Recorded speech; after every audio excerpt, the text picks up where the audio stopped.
O Diário do Centro do Mundo, o DCM, entrevistou hoje o Lula, esteve com o Lula em Curitiba.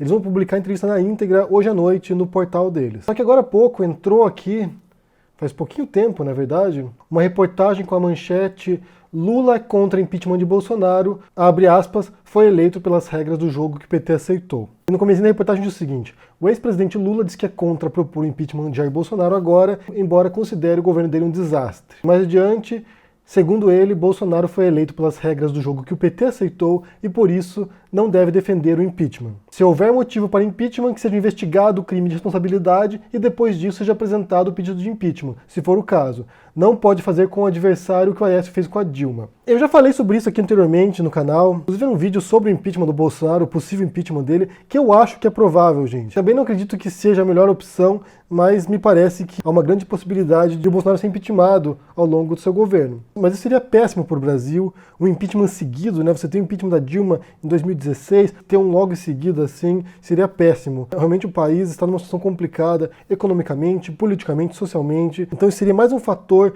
para complicar ainda mais o cenário brasileiro. Não vejo como isso contribuiria em nada para o Brasil. Mas é uma possibilidade. Tanto é uma possibilidade que os parlamentares estão agora estudando o que ocorreria no caso de impeachment do Bolsonaro. Se entraria o Mourão, o que aconteceria, né? Ou tentar talvez converter no parlamentarismo, talvez tentar tirar um pouco os poderes do Bolsonaro para minimizar os estragos que ele possa fazer ao longo do seu governo. Eles estão ali batendo cabeça para tentar decidir o que vai acontecer, porque me parece um cenário bastante real e possível e plausível para um futuro próximo. Nessa altura, a gente não pode ter nenhuma expectativa que o Bolsonaro vá governar como um governante normal, como um presidente normal que respeita as regras do jogo democrático, que compreende como funcionam as coisas. Ele não compreende. E esse tema aqui do impeachment do Bolsonaro, que o Lula é contra, e eu sou contra também, e tem mais uma razão, na verdade, que isso vai servir como um remédio amargo para o brasileiro, para que ele possa ver como decisões catastróficas, como escolher o pior candidato que tinha no pleito eleitoral, aonde isso pode levar. A única solução, a única resposta é se estatelar no fundo e aprender com o erro. Quem sabe nas próximas eleições você vai ouvir um tom mais moderado, vai tentar reconciliar essa fissura no debate político brasileiro. Talvez seja uma possibilidade. Pelo menos é isso que acredita aqui o David Runciman, que é o livro que estou lendo agora, How Democracy Ends. Me disseram que a tradução em português é Como a Democracia Acaba. Um livro muito bom, e ele acredita nisso. Ele acredita que esse fundo do poço, agora que a gente está entrando na democracia, pode ser um fundo do poço para você poder escalar de volta e tentar restaurar as fissuras. Não sabemos. O futuro é incerto, pode ser que piore muito, pode ser que melhore, a gente não sabe. Esperar para ver. Mas como eu disse, isso é uma boa oportunidade também para responder a uma crítica que o Maurício Ricardo fez, ainda repercutindo, né, o debate que ele teve com o Mamãe Falei, com o Arthur Duval, que nós viemos em diferentes canais fazer algumas considerações sobre esse debate, sobre o que aconteceu, sobre o que foi debatido. E o Maurício Ricardo fez um vídeo que foi ao ar ontem explicando por que ele não é parte da resistência. Ele disse que ele não é resistência porque ele não resiste ao voto popular nas urnas, que ele não resiste à escolha que o brasileiro fez pelo Bolsonaro. Eu não posso falar por todos os canais de resistência, porque são vários canais e não há uma resistência, não é algo homogêneo, como se todos pensassem iguais. Existem vários canais, existem canais que eu nem acompanho também, que fazem parte de outros núcleos de resistência, porque é muito fragmentado, tem um pessoal mais próximo de mim, com quem eu converso, com quem eu troco ideias, mas também não falo por eles, falo por mim. Ao que eu resisto? Quando eu chamo resistência, o que eu penso? Para mim, a resistência são em vários aspectos. Eu não resisto à decisão da urna. Assim como diz o Lula ali, eu acho que o brasileiro escolheu isso. O brasileiro escolheu isso e tem que arcar com o peso da escolha também. O jogo democrático faz parte você errar também. Faz parte você escolher o pior. Não deveria acontecer isso, mas acontece. Porque as pessoas são enganadas, as pessoas não têm consciência política, as pessoas erram. E o voto no Bolsonaro foi um erro. Para muitas pessoas que agora estão se dando conta disso, foi um erro tremendo. Então a minha resistência não é contra o voto, não é contra a escolha dos brasileiros, mas é contra uma retórica que já vinha de antes do Bolsonaro, uma retórica extremamente divisiva e perigosa, e que estimula as diferenças, e que estimula o ódio e a intolerância. Então minha resistência é isso. Minha resistência ao discurso do Bolsonaro pró-tortura, por exemplo. Eu, particularmente, penso que em nenhuma instância, em nenhuma situação, a tortura é legitimada. Porque se você abre exceções para tortura, essas exceções vão se multiplicando, e logo você está torturando alguém porque você acha que a pessoa é culpada de alguma coisa e você vai tentar extrair uma confissão dela. Então a tortura não tem exceções.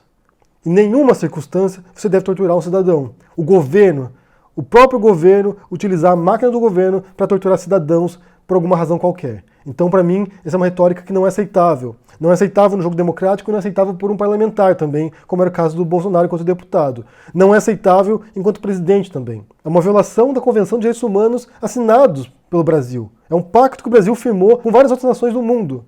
Isso não é aceitável. Então resisto a isso. Resisto ao Bolsonaro quando ele vai lá e afirma que ele é pró-tortura. Que você tem que ser um pouco mais enérgico para extrair confissão de pessoas. Isso não é aceitável. Eu sou uma resistência ao Bolsonaro quando ele elogia torturadores, como faz com o Ustra, constantemente ainda faz isso. Ele e os filhos. Então isso deve ser resistido sim. Um torturador conhecido da época da ditadura e que é considerado por ele como um herói, porque torturou a ex-presidente Dilma Rousseff. Isso não é aceitável. Devemos resistir a isso. E eu também resisto quando ele elogia ditadores, como Pinochet, por exemplo, como Stroessner no Paraguai, como os militares da ditadura brasileira. Isso não é aceitável. A gente tem que resistir à reescrita da história também, de tentar mudar o passado para legitimar atos absurdos hoje. Você não pode usar a história para fins ideológicos, muito menos quando isso serve para legitimar tortura e ditadura. A minha resistência é a isso também. E a minha resistência é também ao anti-intelectualismo do Bolsonaro, ao obscurantismo desse governo, ao ataque aos professores que eles realizam, às universidades, aos alunos, ao conhecimento, questionando a ciência, questionando a história, questionando a filosofia, de um retorno a um fundamentalismo religioso tosco, anacrônico. Então é evidente que eu vou resistir a isso. Resistir às fake news que eles propagam, à falta de compromisso deles com os fatos, com a realidade, com o mundo. Eles inventam uma notícia completamente absurda e veiculam isso de tantos modos diferentes, tantos canais diferentes, de tantas formas possíveis, que as pessoas passam a repetir como se fosse verdade isso. Então minha resistência é contra essas mentiras que eles propagam também. Diariamente, constantemente. A minha resistência é o ataque que eles fazem também às minorias. Minorias étnicas, minorias religiosas, minorias políticas, minorias sexuais. Constantemente atacando gays, lésbicas, transexuais, travestis. Constantemente propondo a perseguição a oponentes políticos. Isso não é democrático.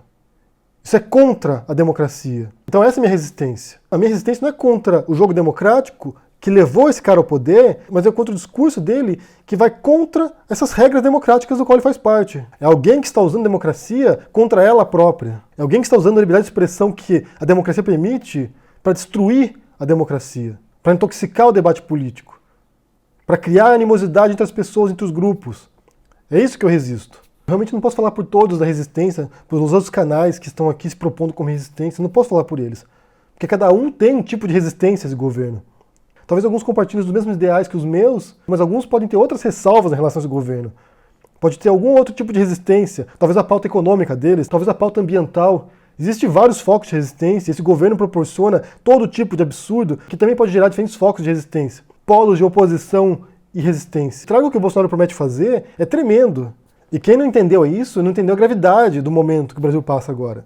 Você pode aceitar o voto popular, você pode aceitar a escolha dos brasileiros, mas ao mesmo tempo criticar essa escolha deles, que foi péssima, que foi catastrófica, que foi desastrosa, e também se opor a medidas desse governo que podem prejudicar a vida de milhões de brasileiros. O fato de você aceitar o voto na urna não quer dizer que você passivamente vai aceitar tudo que eles fizerem também. O que eu percebo é que muitos canais de resistência eles estão fazendo uma contenção de estragos aqui, de danos. Estão tentando apagar esse incêndio aí com alguns extintores que eles possuem. Mas de resto, é o que a gente pode fazer. E outra coisa a qual eu resisto também é esse fanatismo em torno do Bolsonaro.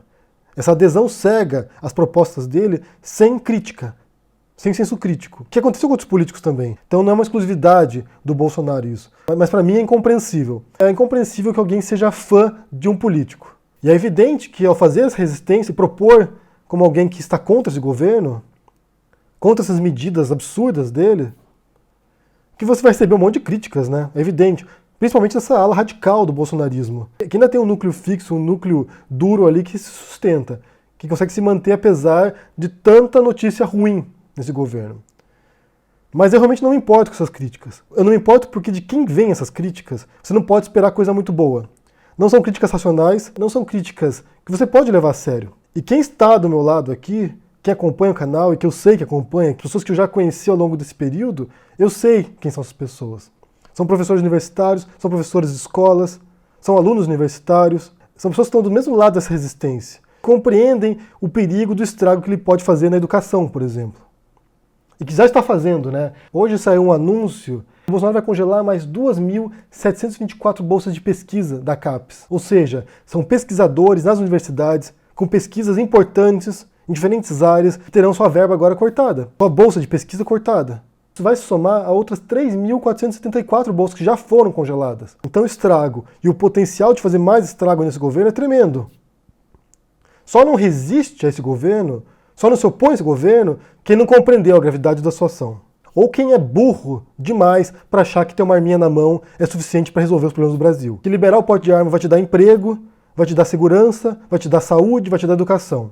Só um burro pensa nisso. Só um burro acredita nisso. Assim como o Lula, na entrevista para o DCM, eu também acho que o impeachment nesse momento seria péssimo para o Brasil. Seria ainda pior. As pessoas escolheram isso. Mas isso não quer dizer que a gente vai ter que ficar quieto aqui. Não quer dizer que vai ficar quieto. Outro estrago tremendo também que o Bolsonaro vai fazer é em relação à imagem que o Brasil tem no mundo. É em relação à política externa, que já maculou a imagem do Brasil para o exterior. A imagem do Brasil agora já é péssima. Onde quer que o Bolsonaro vá, há protestos. E eu realmente não me lembro em nenhum momento da história brasileira quando um presidente brasileiro viajava que era recebido desse modo. Não me lembro. É uma vergonha. Virou uma vergonha ser brasileiro. Porque a imagem que o Brasil tem agora é de um país que tem uma população de milhões de habitantes que votou num fascistão. Uma pessoa homofóbica, racista, misógina, xenófoba. Inclusive esse tema sobre a política externa será o meu vídeo hoje na Carta Capital. Eu vou deixar o link para vocês quando entrar no ar aqui, para vocês conferirem. Como um governante que diz que governaria sem viés ideológico, tudo que ele faz, toda decisão que ele toma, toda vez que ele abre a boca, para vomitar alguma frase com um alto viés ideológico. Então é isso também que a gente resiste. É um governo de extrema direita que defende valores pavorosos. E você não precisa fazer parte da resistência, entre aspas aqui, o que quer que você entenda por isso.